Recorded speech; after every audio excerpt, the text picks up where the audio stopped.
everybody, to this episode of the Coach V Show, your Hollywood radio show for personal development, powered by Island City, broadcast from Dash Radio Studios, Hollywood, California, on the Dash Radio app, and per the powering of the Island City Media Group via the podcast that comes out on Spotify on Tuesdays, and then this Monday night as you're receiving this.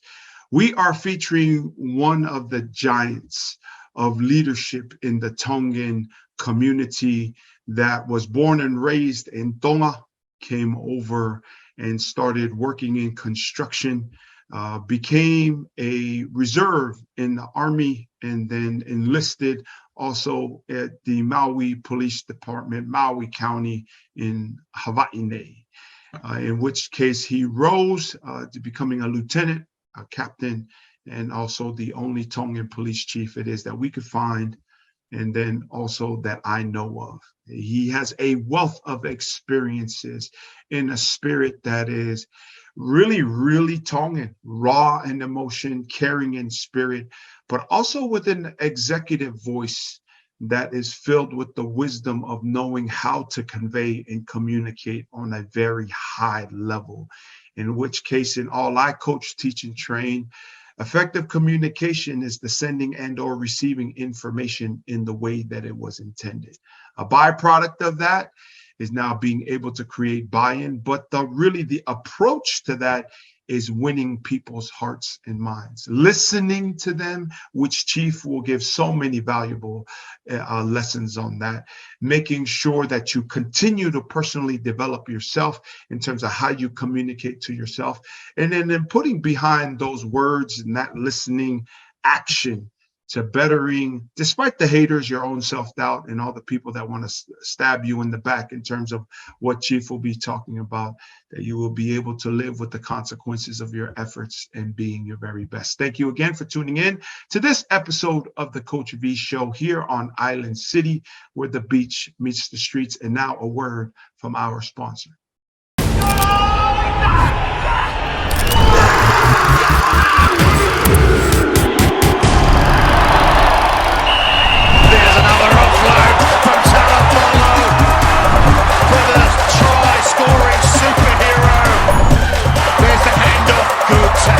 Here come the Olympic champions again and stepping through.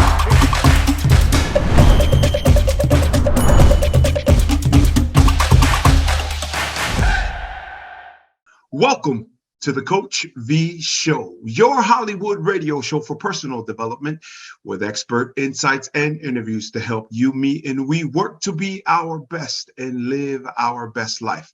Offering for your consideration in terms of my insights and all of the featured guests that we have, these success frameworks, behavioral models, and life lessons that if you should believe and see value in them, that you subscribe and deploy it all over your life, leadership, and business. Powered by Island City Media Group, where the beach meets the streets, out of Dash Hollywood Studios, Hollywood, California.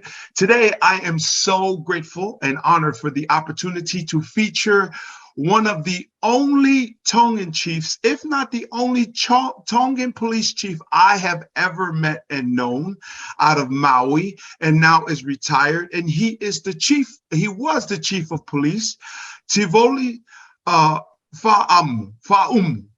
And he has been part of the Maui Police Department for over 35 years, August of 1985 to April 30th of 2021. And the United States Army Reserve, assigned to different divisions in the U.S. Army Reserve units. And he retired from the Army Reserve as a Master Sergeant, and as of April of 2014 was appointed the Chief of Police. And then he was also the commander of so many different districts. And I'm so excited because I met this person. I met Chief live last year when my wife and I were in Maui. And then he has such a wealth of really life lessons and experiences as a leader from the Tongan, Samoan, and Hawaiian community, now residing in Arizona, to offer to all of us. Chief, Thank you so much for making time to come on the show, Chief. Good to have you. Thanks for coming on. Thank you. Again, thank you for having me, Coach.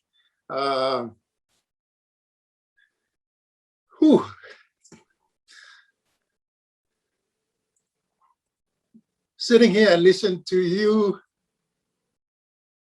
giving the introduction kind of hit it here. So anyway, I know we'll have a good day, a good time. Yeah, that absolutely, Chief. Man, thank you so much for your ofa and your mafana offered here on the Coach V show. Well, I mean, a lot of times people come on and they get pretty emotional because they've never been featured in such a way that those of us that look up to people like you, and I've met you in person. You actually took me out to Roy's in Maui, that's on the golf course. And I was just so excited. And I was so, I mean, you're the standard bearer for what it is that I hope to be in terms of influencing people, raising a family. I know your son. I coached your son at the Maui camp way back in like 2005 or something like that. So way back in the day. So thank you for coming on. And Chief, so tell us your story. Where were you born? What's your genesis point? And tell us your story, please, Chief. Yes, basically, I was born and raised in Tonga. I spent my high school days in Tonga, went to school. I was a boarder at one of the boarding school. Of course, my parents were in church, and I have to go there, and I spent time there, and I was given an opportunity to come to Hawaii to continue my education, which I did. I accepted that. I attended University BYU in Hawaii campus, and it was good. But then, Coach, think about it. A kid raised up in Tonga, now you have the freedom. There's no parents to tell you what to do. Right. In a big city. Yeah. Hawaii is big island compared to Tonga. And you kind of get lost in the shuffle. You think, hey, I think I know it all. I can manage. Well, my sophomore year didn't work out. And it was the beginning of my journey. It was that turning point. Started a family, moved to Maui. I was working construction there, built a golf course, Kapalua golf course, and it was good. Get a paycheck every week, and an elderly male. And it was funny because he was a mechanic and I was working out. I came in and turned in my slip because there was some issue with the equipment I was working with. And he said, "Hey, boy, you can spell." Right. And I said, "Well, I went to college." Right. He said, "Why don't you go back?" And I said, "I can't afford it." And he said, "Why don't you join the Army?" And I said, "No, I don't think so."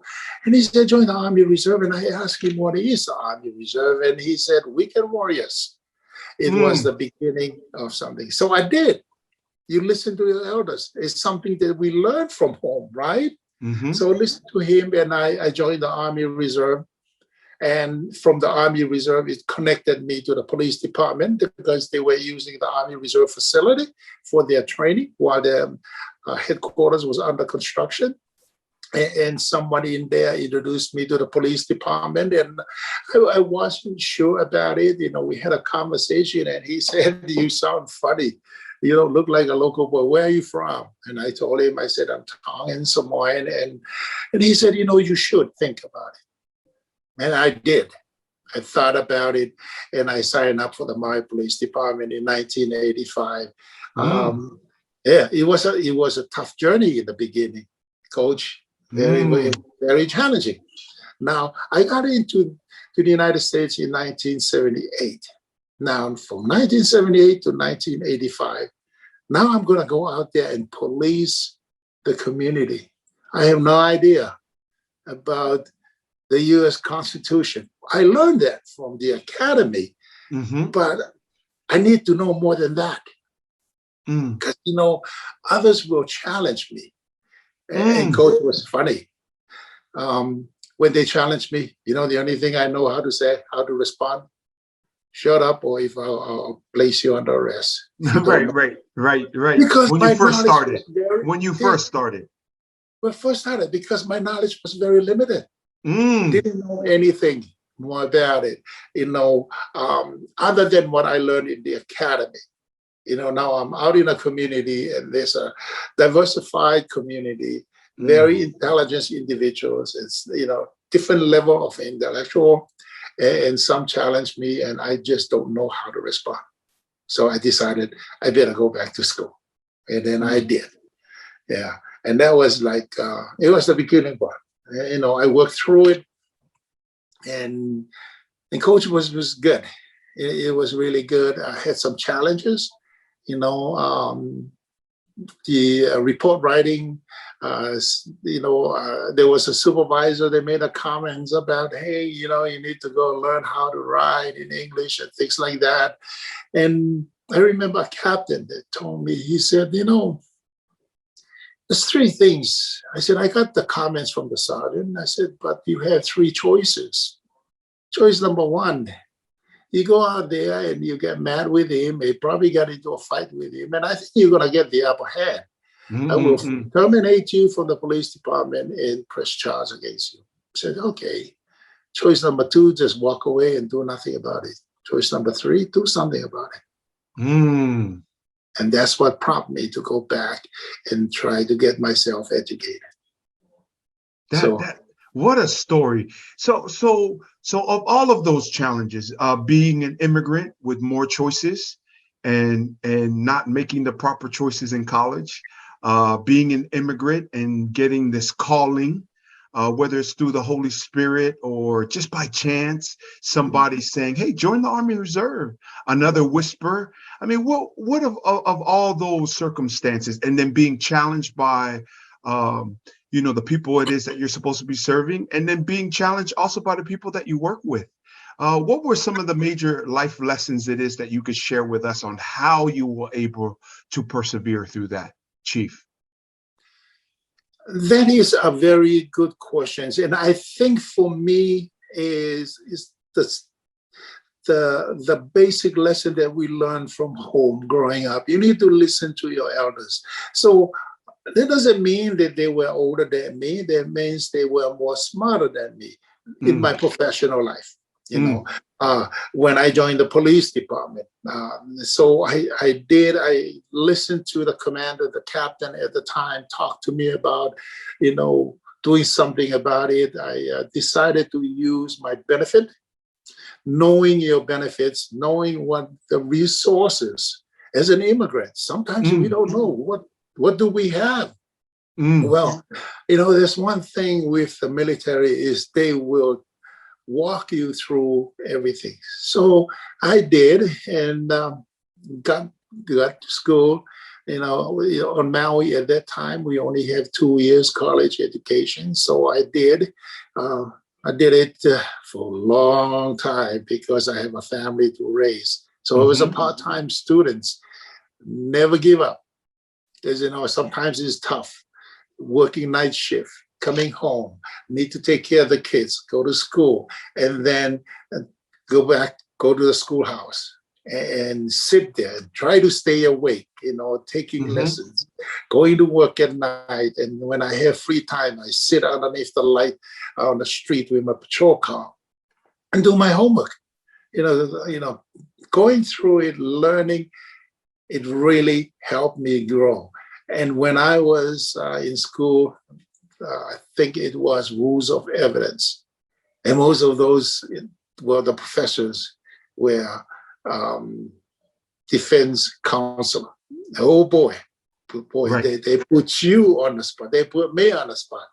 But instead of getting upset, like, why pick on me? I learned from it because they were trying to make me a better person. I learned from that, and perseverance. That's one thing. Listen to those that before you or your elders and learn your resources. What is it out there? And one thing I that stick with me is don't give up. Don't just go, yeah, I am an immigrant. I don't know any better. No, you can't. You're a smart person. And share with us your life lessons of service, becoming a commander in both Lanai and in Kihei. What are the life lessons you could share to us about service? I often tell people, because my nonprofit serves with free sports camps and programs to the students and kids ages 5 to 18 in this 5 to 13 in our community here of the 916, is that if service is below you, leadership and success is above you too. Come on, Chief. Well, what would be some of your life lessons you could share with us as you serve as a commander in those regions and serving the people that you have served as a commander in Lanai and also in Kihei, in Lanai and Kihei, off island and another island, but then also in what it is that you do in terms of serving the team and the department in the way it is that you did, Chief? I think the key word is serve. Yes. And that was the most important things. One thing I learned when I was going through my education was customer service. I learned that from private sector. Customer service. That's what the most important thing. And I learned that. When I was in Lanai, that was my first command positions. I remember being out there. It was a small island. It reminded me of one of the small islands in Tonga. I remember walking the street and everybody would come up to me and says, "Hi, LT." They're short for lieutenant. And they talk to me. And I engage in conversation. And we sit down in the little town square and we talk. And I remember a gentleman came up to me. He was the project manager that was building the Maui Police Station. And he came up to me and he said, Lieutenant, you're the first lieutenant that ever walk, ever talk to people. And I said, why? And he said, well, it's usually the sergeant drive the lieutenant around and introduce the lieutenant to everybody and bring the lieutenant back. But I said, you out there, your sergeant is not the one in front of you to introduce you. You introduce yourself. You sit with the people. You talk with them. It helps me as a leader because if you need to address the issue of the community, those are the folks that will give you pretty much give you an honest opinion or honest recommendations. Because as a commander, sometimes by the time the concern get up to me, it's already sugar-coated. Everything's good. It's being screened by the sergeant, screened by the others in there, community police officers, and get to me is everything looks good. But no, meeting them, that was the thing. Going out and just sit, and listen and talk, and know you serve them. That was the thing. And now I got transferred to a bigger district, bigger command. Now I'm a captain now. And Coach, I was assigned to South Maui. If you know that, with your knowledge of the island the county of Maui, there's 2 money-making districts, west side and south side. Yeah. Any issues in the hotels, mayor will know about it, chief will know about it, and come down the line to me. So I went out, doing the same thing, introduced myself to the director of security in this area, attend their meeting, listen to their meeting, what are the concerns, come back and work with my team. And interesting, I'm going to share this with you. One of the issue was the park that we use. Mm. In the evening, it's usually, full of those that, don't have a place to go to. So they drink all day, and by the time the children goes into practice, they have foul language, and their behavior was not acceptable Right. to the. Yeah. So I said, well, we got to do something about that. Somebody came up to me and says, Chief, why don't we have a bicycle unit? I said, bicycle unit? And they said, yeah, motor unit, the vehicle is hard to get in. And once you get in, you get stuck. Mm-hmm. If we have a bicycle, pair up, it'll be good. We did. We started up a bicycle unit. Listen to the community, working with the hotels. And then we also have ATVs, that we use to patrol the beach. And partnership. Guess who bought my bicycle? The hotels. They love the idea. So they funded that. Of course, I have to go through the process. So they funded buying the bicycle, buying the ATVs, and that partnership became good. And one thing I learned from the hotel was, this is my take, my experience. When you arrive at a hotels, the first person that greets you is the bell person. Mm-hmm. Mm-hmm. How I gauge a hotel is that person. They treat you like you're the most important person that ever come into the hotel. I can tell you this, whatever happened in the hotel, whether I don't like the food or other services, this hotel is good. Right. Learning lessons. My front line is the ambassador to the organization. That's right. Yes, because the behavior of that officer, when they come in contact with the public, will give the public a snapshot of what kind of department is going in here. That's right. That was, so that was a learning lesson for me. And just be yourself and be open. Go down to the lineup, sit down with the folks in there, talk to them. Share your thoughts and everything, and have an open door policy where they can come in and share with you their thoughts. Again, if you need a solution to an issue, the folks that are out there day in, day out always have the right answer. That's right. And as you're talking, I often coach, teach, and train, Chief, about what I call, is listening important as a noun, as a verb? Yes. But I often call it the passive power of listening. How the person that you're listening to, whether it's somebody that reports to you when you're the captain or the chief, and or someone that is at the same level, is that people feel appreciated. They want to be listened. They want to be heard, listened to. They want to be heard. They want to be seen. This is how people feel appreciated.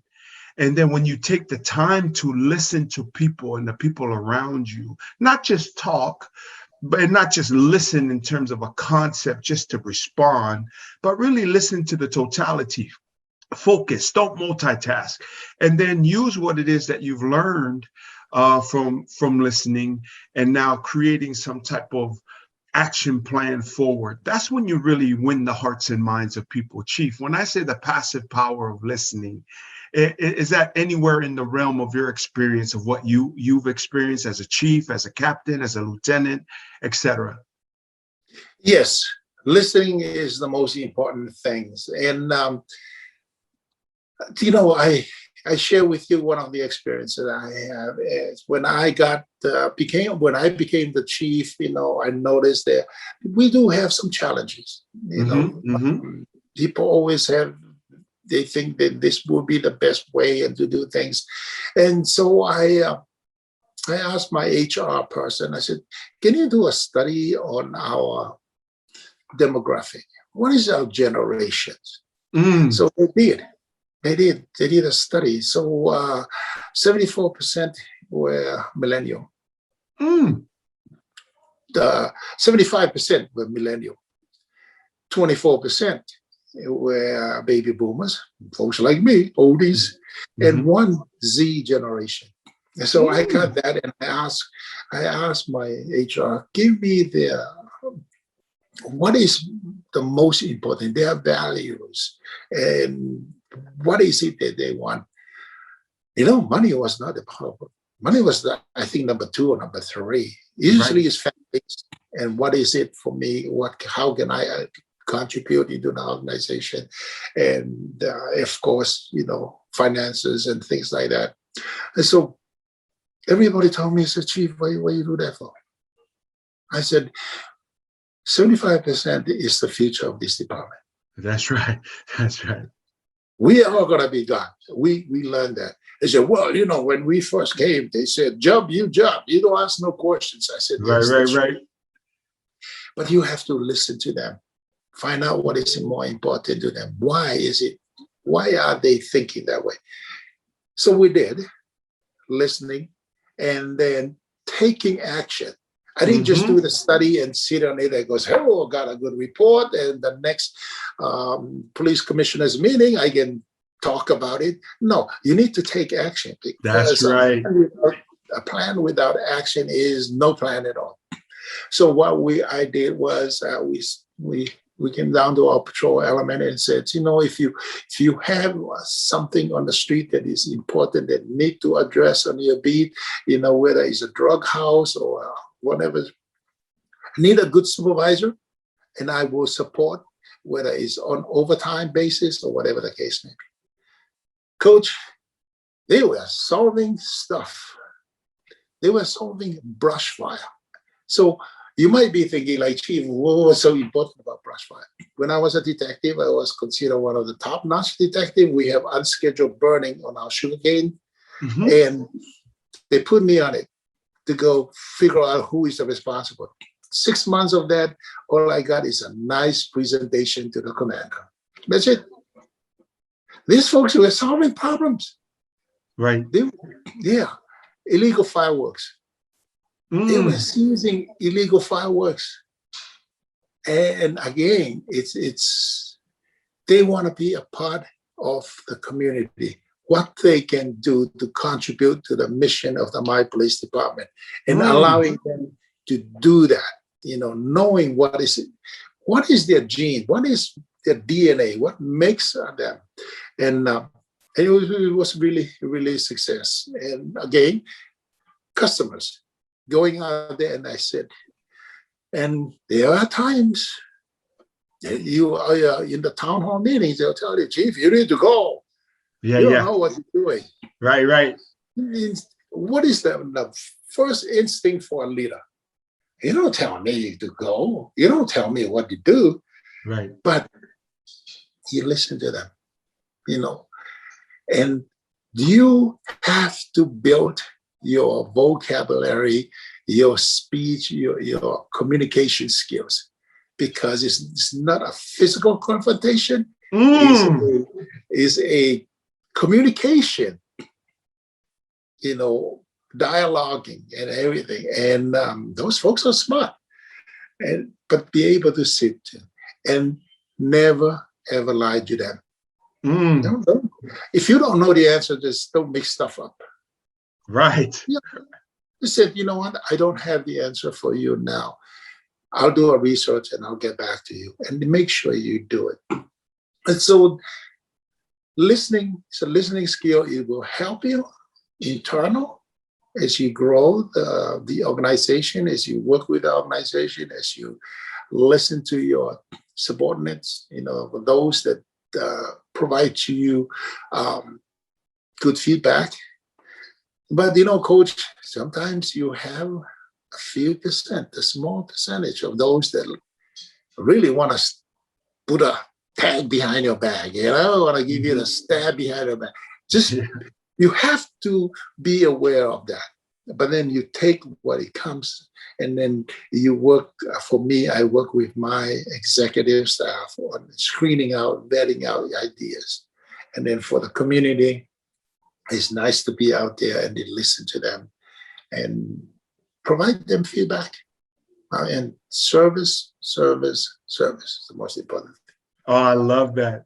And really, when I teach sales, And so many people in the corporate world, they love the word buy-in. I think buy-in is a byproduct of winning hearts and minds, where it is first that you do listen to people, because people don't give a shit what you know until they know how much you care, and you feel that they are valid. What they care about is important to you.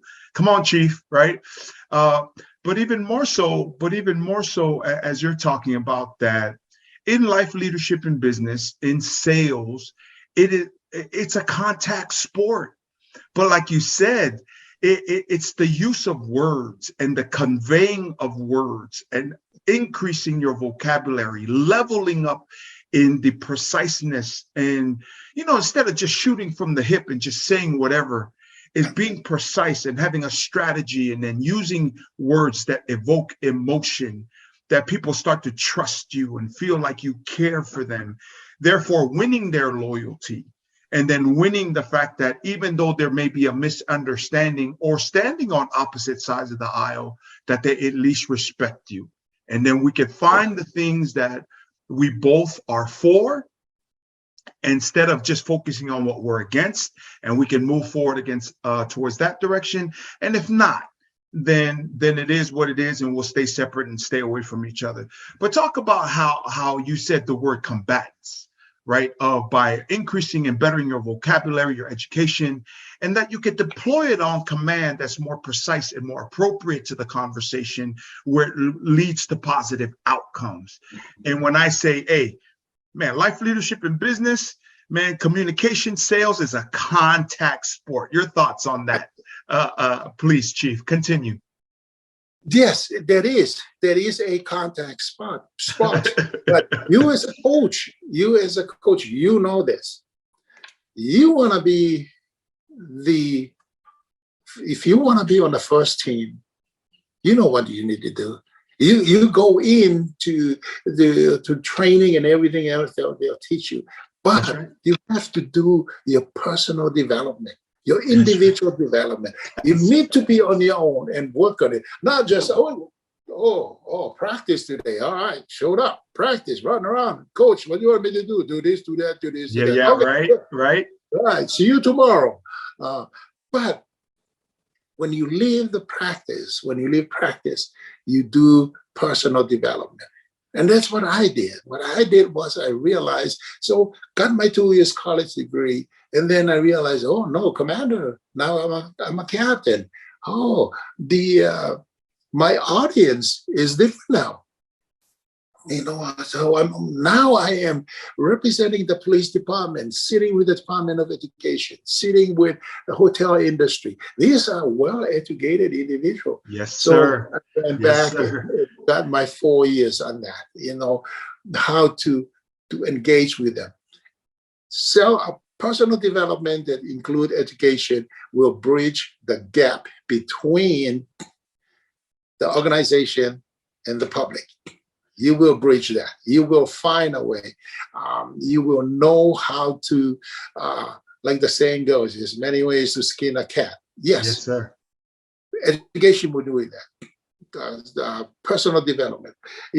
I learned that from the private sector. You folks call it professional development or something like that. Yes, sir. Yes, sir. You learn that. That's what you need. You need that so you can be able to understand what is going on, understand the playing field, understand that, and not just learning it and, okay, I went to this conference, I got my degree, all right, I'm the chief, a deputy, community need this. Go talk to them. Send somebody else. Well, coach, you can learn on the play.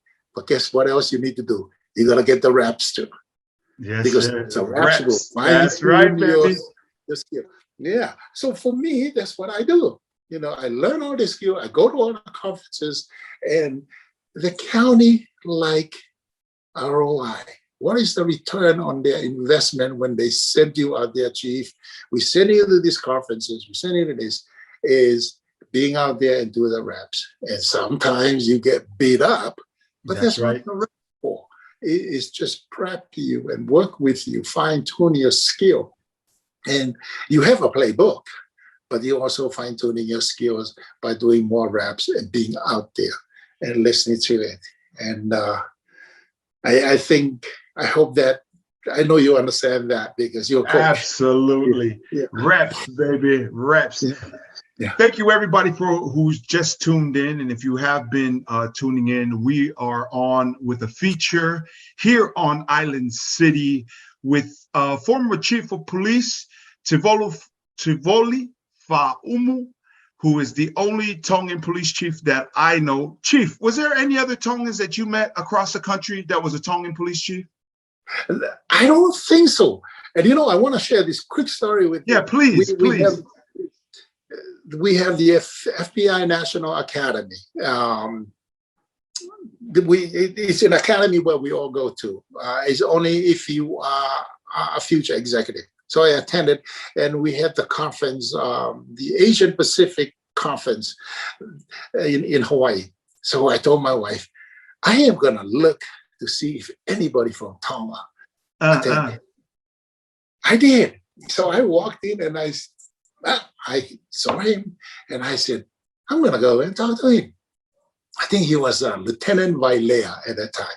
So I went up and introduced myself and I talked to him in Tongan and I said, hi, I'm Tongan and I'm so-and-so. And he said, I heard about you. My roommate in the academy was one of your lieutenants. And he told me about you. And I told him, no, he's not Tongan. He's Samoan. Yeah. That's what everybody told me in Maui too. Yeah. So he's not Tongan. And so I told him, I said, I am. I was born and raised in Tonga. My name is Samoan because my grandfather is. And he goes, you sure? I said, LD, why? He told me, he said, even in Tonga, I guess they call it commissioners. Most of the commissioners are from New Zealand or Australia. And he said, this is what he told me that really touched me, was we have the education. We, as Tongan nationals, we're well educated, but most of the time they'll select someone from New Zealand and Australia. And I said, why? And he said, communication. It's a national police.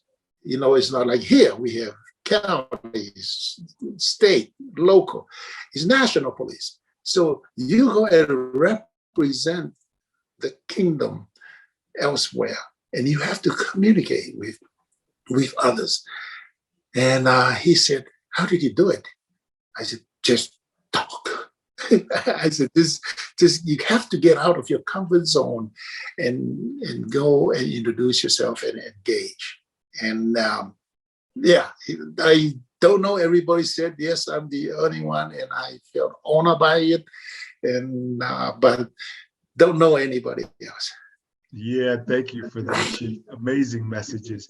And for those of you that just tuned in, if you haven't broken out your notebook and started taking some notes, man, I'm telling you, I am taking notes. And then I didn't take notes the first time I sat down with Chief. We're at this amazing golf course. Which golf course was that, Chief?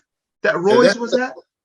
Kanapali Golf Course. Oh my gosh. For everybody out there that's been to Maui, and a lot of people in my network love going to Maui like my wife and I do. And we just came back from Waikiki. I was with Jack in the Box National Franchise Association, their national conference. And my kids were going, I was like, hey, do you like Waikiki or Maui better? And my kids go, and it was interesting because I thought my kids would flat out go, we were at the Hilton Waikiki Village, Chief, and it was phenomenal, right? Right. And then so they're like, man, Dad, that's hard. I like this about Maui. And I was like, okay, that shows some maturity that you guys have a level of experiences. But I mean, in Maui, it's just an amazing place. And when we sat down there, I just remember, looking at you, and nothing against my uncles or my pastors, but within your age group and the segment of our, baby boomers it is that I know, there might be 2 to 3 that I have ever met in person that could effectively convey thoughts emotions and experiences like you, Chief. And, you sat down with me. I'm not trying to butter you up. But, I think many of the people from your generation that were born in Tonga can really articulate on the noble speeches in the Tongan language, but their inability sometimes to connect with the younger generation makes it very challenging. And it's the same reason why you're saying the chiefs in Tonga or the Ministry of Police or whatever, that's why they don't get those positions. And I was so impressed, Chief, not just by the level of your kindness. You never even met me. You're taking me to Roy's. I was like, my man. But then your ability to really talk about some of the things it is that I'm going to ask you about next, and just because I know people, I'm not a highly intelligent. So I went to UC Davis. I'm a national keynote speaker. I'm a success coach for Fortune 1,500, 100. Yeah. But I'm sitting down with you and I'm going, my man, I went home and I wrote down all the things it is. And I told myself at some point, I'm going to just keep connecting with Chief until we can get him on the show. So thank you so much, Chief. My next question is, now being the main man, which intriguingly enough, because I know folks within the department, and I've known them since 2003. And they all say, well, one, it's ironic because Chief really didn't look like he wanted to be chief. Mm-hmm. So that was one. And then so talk about now accepting a position that people thought that you should have, that it for one reason or another, people felt like you weren't interested in the position. Mm-hmm. And then two, once you got the position, what are 2 to 3 things that were your major challenges? And please share how it is that you approach those challenges. Let's start with number one. How is it that you became intrigued and accepted a position that really wasn't a goal, at least from the outside perspective? It might have been your goal, but how did that transpire, Chief, please? Yes, well, Coach, how it all started when I was a captain, and I was a commander on the South Side. And as you know, that Maui has 9 police commissioners, and each commissioners represent a district.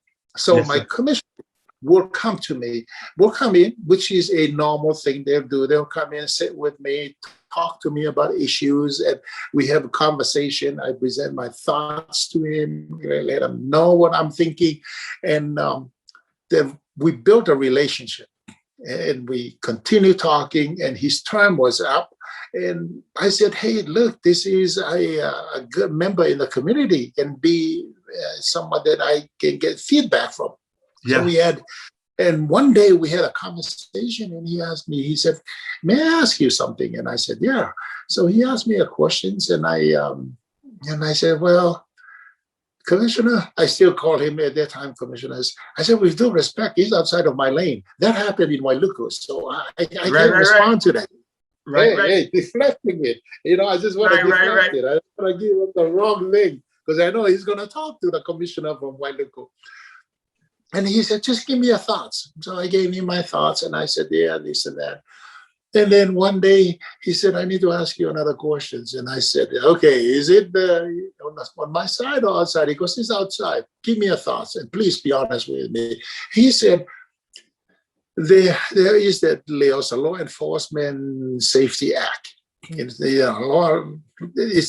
for officers to carry their firearm concealed. Right. So make the story short, the police department at that time did not allow retirees to use the range to qualify for their leosa, And he said, what's your thoughts, Chief? And I am thinking, oh boy, this is it. Yeah. Because I know at that time my chief did talk about that, and he was totally against that act and everything. And I said, Commissioner, here's my thoughts. I said, first of all, this individual had spent more than 25 years of their adult life committed to this community, committed to this organization. They spend most of their adult life doing that. And I said, the department also allow other organizations to use the range, but there is protocol that we have to go. And I said, with that, why don't we let them use it? Allow them. I said, let's not make a conclusion. Well, they're going to screw it up and give us. We all make that final conclusion. I said, let's not do that. Give them the opportunity and respect, and that with that opportunity, allow them to also, sometimes when some of our officers will be at the range, that can be a good partnership where they can share stories. They can share their war stories with them, and that might help us too, internal. They look at me, coach, and he pointed his finger straight at me. He said, "You should be our next chief." And I goes, "Oh." And I told him, I said, "Commissioner, with due respect, I thank you for that. I'm honored and flattered by that. But I'm a trooper. I honor the practice of the department and the culture. Practice and culture of the department. The chief appointed a deputy that will be the future chief. And that has been carried on for generations. I will not go against that." And he said, "What about if we don't like the deputy?" I said, "Well, it's about my pay grade. I don't know why." so anyway, but he planted the seed. He planted the seed, and others would tell me, "Hey, why don't you run for it?" And how I became was I went back and I talked to my family. I told them what I'm thinking of doing and what people are thinking about. And my two sons said, "Dad, why don't you do it? And if you get it, I know you'll do a good job. If you don't, hey, no regrets. You can move on in life." That's their advice. My wife, she said, "I'll support you, whatever you do." And my daughter said, "No." She said, no, because it's the stress of the job. You don't need it. It's time for you to retire. They always look at it that way, right? And I did. Then the end of the story. They move on. Now, became the chief. Now, what is the first thing that I need to do? Well, of course, I sat in my office and pinched myself. I said, "Well, look at this kid. He used to walk around in Tonga, go to school everywhere. Now, people make an appointment to come and see me. People drives me everywhere." I said, "Wow, is this real or am I in a dream?" But I said, you know what? Enjoy the moment. And one thing I also learned in leadership, it's not how fast you get up there, it's how long you're going to sustain. Say that again, Chief. You know it. Chief, say that again. Say that again. We all need to hear that. Not how fast you get up to the top, but it's how long you're going to sustain that level. And I know, Coach, you see that with athletes. Yes, I'm a superhero today, and forget about everything else. So how did I do that to sustain myself? Is every morning, believe it or not, Coach, I will wake up in the morning and I look in the mirror and I said, they call me Tivo. Tivo, you're the chief. And why is it? It's important to me to drill that idea in my head so I know I'm not an operator. I am the executive. I'm a decision maker for this department and for this organization. I'm responsible for the safety of my community and also responsible for the relationship that my organization has with others around the nations and within the state. And I drilled it. I gotta know who I am. So if you know who you are, you're gonna behave differently, you're gonna act differently, and you're gonna do things that you always. Someday I'll get up and there is a conference. I told my wife, I don't feel like going. But there is a meeting. I said, I don't feel like going. And she said, remember who you are. And that's what motivates me. Challenges. You're always going to have people that second guess you. Always. But you got to hear them out. And you and I had that conversation. Hear them out. And whether they're on the same sheet of music with you, you have to get that buy-in to make sure they're on the same sheet of music with you, by conveying your goal, your objective, and how it meets the mission of the department, the overall big picture. That's what you need to do. Get the buy-in. And sometimes at the end of the day, you don't have the buy-in. You do not need to satisfy everybody. You got to move on. You get what you got. I have enough here to drive on, with it. And of course, in Hawaii is collective bargaining. Collective bargaining, the union will chop you up and eat you up. But you gotta build relationship with them. I would go to my leadership meeting on Maui. I would go in and I sit with them and I tell them, I said, hey, look, I'm here. And build relationship, establish communications, and know who you are. And then you can sustain being at the top for a while. Mm-hmm. Oh, that is phenomenal. Chief, with all of the multitude experience, I mean, now you have 3 kids, 2 boys, 1 girl? Yes. How many grandchildren? 3. 3 grandchildren. And just what a transformative life to being born in Tonga, to come here, achieve and live out the American dream of climbing the social hierarchy, becoming a leader in your community, becoming the chief and the leader of your department. In that, with all the valuable life lessons, what would be your message to the world, Chief? My message is to chase your dream. Follow your dream, whatever your dream is. Set a plan, but make sure you take action to accomplish those plans, because a plan without action is no plan at all. And listen to those that been there before you. Listen to their experience. Listen to their experience. Take whatever is gonna be good for you and use it. The other things that you don't want, you can just put it on the side. And also, I think for me, you have to be humble. I remember I told you, I always wake up in the morning and say, hey, I'm the chief and this and that in the mirror. But you don't have to walk around and go, yeah, I'm the chief. No. Yeah, right. Your action speaks louder than you.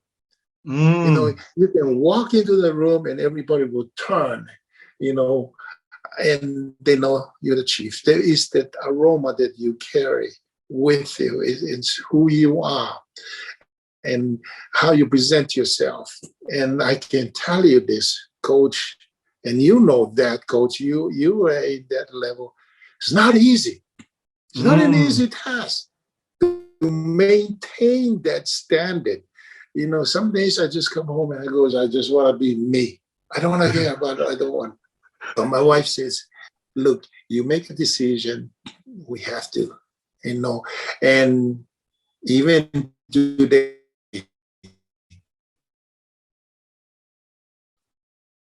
Coach, to behave like a chief and all of that, because not only I represent us, but I also represent my organization where I left off. I appreciate that, Chief. And in retirement, what are the projects you're currently working in and on, Chief? Valuable messages, valuable life lessons. Yeah. And what are the projects are you working on now, Chief? Well, believe it or not, Coach, after 6 months of sitting around, I got bored and I went back to work. Where are you now and what are you doing? So I work for USAA. I am one of their incident manager. And what happened was they just created a unified command center for Phoenix as a backup to their headquarters in San Antonio. So they had a ice storm a couple of years ago, and their after action recommendation was to build a backup to San Antonio. So they built Phoenix. They hired 3 of us, stood it up, and we got it up and running. And I think I might just go, all right, I think that's enough.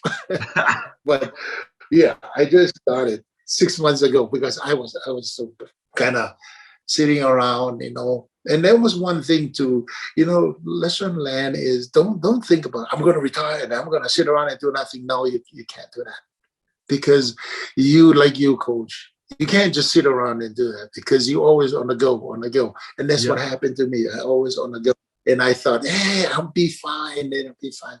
No, never underestimate that because we are the 1%ers or less than 1%ers, to be where we are. So we have to learn to recognize that. I did recognize I was more like getting bored, and I'm not sure if you want to call it depression or whatever, but I was just like, and I just don't know what to do. And my wife says, you've been through all this leadership training. They talk about this. You need to do what you need to do to get you back. So that's what I did. But am I going to do it for a long time? I'm not sure because now I'm kind of back. And what complicates things is health too. You need to keep up, Yeah, you got to keep up. You know that, coach, being physically healthy will help you, Yeah. So just for those of you who don't know, Chief Tivoli is back.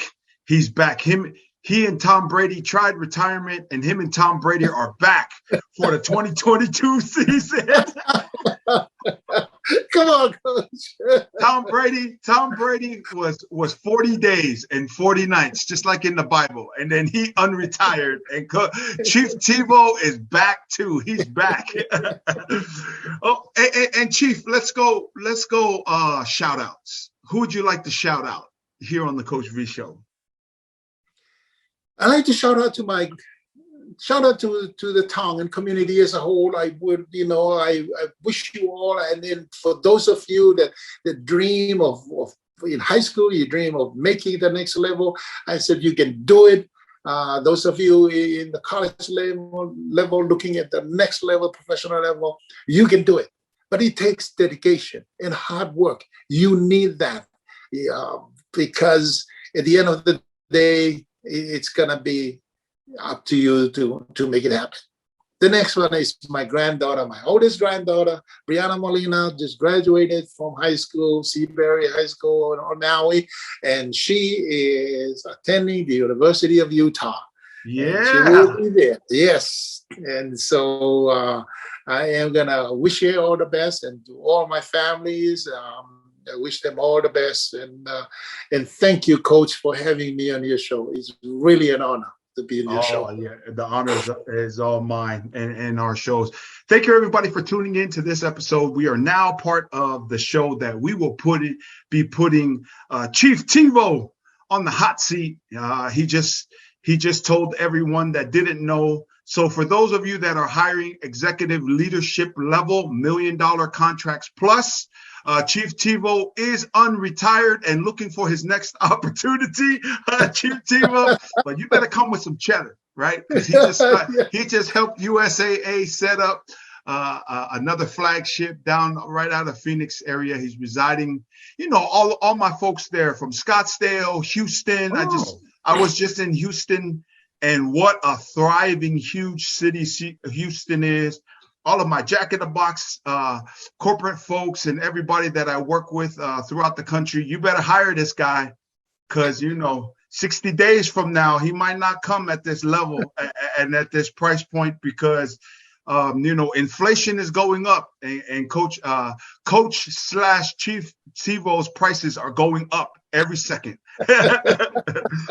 So here on the hot seat, Chief, I would like to say, what comes top of mind here on the hot seat when I say life is struggle, struggle is life, misery is optional? Coach V quote. What do you think? Life is always a struggle, but I know I look at it, I look at it as challenges. Life is a challenge, and it is. It's going to hit you from different area, but your experience growing up will able to will give you the ability to sustain and overcome that, and you can move forward from that. And the last phase is the misery. What was that? Misery is optional. Misery is optional. And misery is optional. Yes, it is not easy to be there, to be the number one person. It's not easy to be on the top because you're gonna do it. And if you fail to do what you need to do, and you just pop up and you get to the top and goes, all right, I'm here. Yeah, look at me. I'm the chief. And one day, let's say 2 months, you got knocked down. He's gonna be miserable.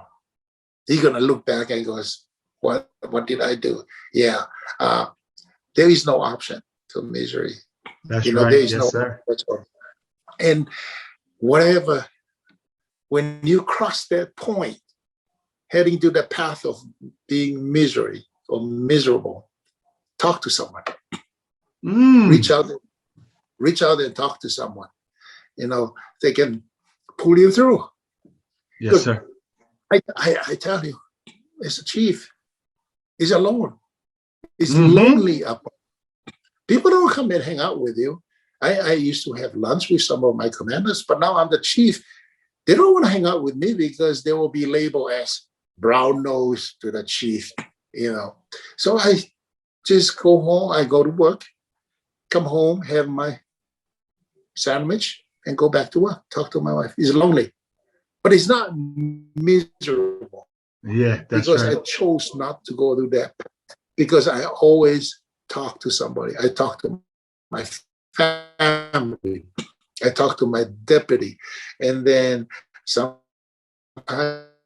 I talk to others at work that I can relate to. And so misery is not. It's not that. You have to. You gotta sustain it because it's not easy. Being at the top is lonely. Yes, sir. So we got about 60 seconds left, Chief. As I roll into Maui, what are the top 3 plate lunch places that Coach V and the family need to go eat? What are the top 3 spots, Chief? you gotta take them to Royce. Make sure you do that. And yes, sir. Yeah. And then the other one is Coach, I haven't been out a lot. I'm trying to think. L&L. This if you want just local food, L&L is good. And the last one is, Coach, you just take your wife down to Front Street on Maui and take her to Kimo's or one of those restaurants. Yeah, and sit there Kimo's. and enjoy the sunset and just share that. That's thank you. Oh, I love that's a great list. And here in the mainland, we have some L&Ls, and nothing against the L&Ls here. I love it here in the mainland. Whether I'm here in Elk Grove, we have L&Ls here in the Bay Area. Certain parts of Southern California have L&Ls, but there's a distinct difference, and a good one at that. Not saying anything bad with the L&Ls here. Kimo's is great. Love Roy's, and Chief haven't ate where the regular folks eat in a long time down in Maui. He eats at Roy's, at Canal Poly. Hey, I was told, my son told me, hey, Dad, he's the coach for that. I said, oh, crap, okay, I better find out. No, we had a great time there. Chief, thank you so much for coming on the show. Take 30 seconds, Chief. You have the final on your feature to say whatever you want to say for 30 seconds, Chief.